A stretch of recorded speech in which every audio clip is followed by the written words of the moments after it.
Arkadaşlar herkese merhaba. Bugün aracımızla baba kornamızın montajını yapacağız. Eski 131'den söktüğümüz kornamızı. Biraz pis görünüyor ama uzun süredir kullanmıyorduk. Şimdi bunun montajını yapacağız. Ön panelimize. Buraya dizeceğiz kornaları. Ön panjurumuzu alacağız. Daha rahat çalışabilmemiz için. Şu arkada 3-4 tane vidası var. 5 tane falan. Onları söküp montaja başlayacağız.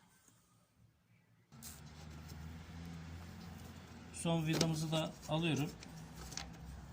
Panelimiz boşa çıktı.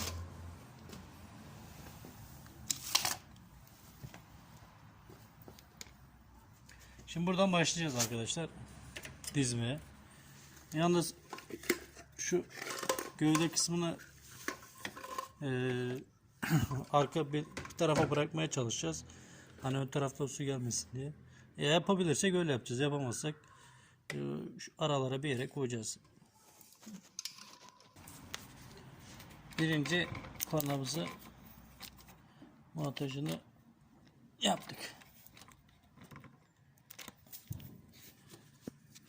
Buradan böyle devam edecek.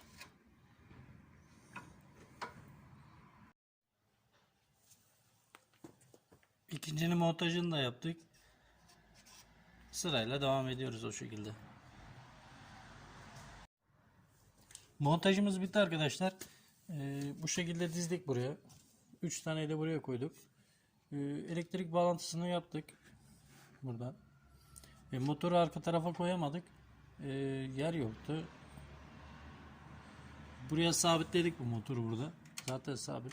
Buradan su alacak bir yeri yok. Kablo bağlantıları zaten alt tarafta kalıyor. Onu da bantla güzelce kapattık. Bir bakalım nasıl çalacak.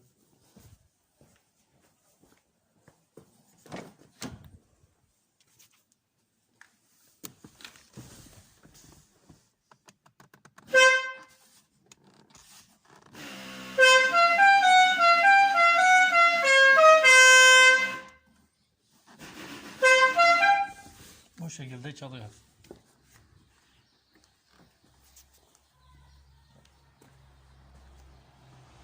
İzlediğiniz için teşekkür ederim. Kanala abone olup beğenirseniz sağ olun.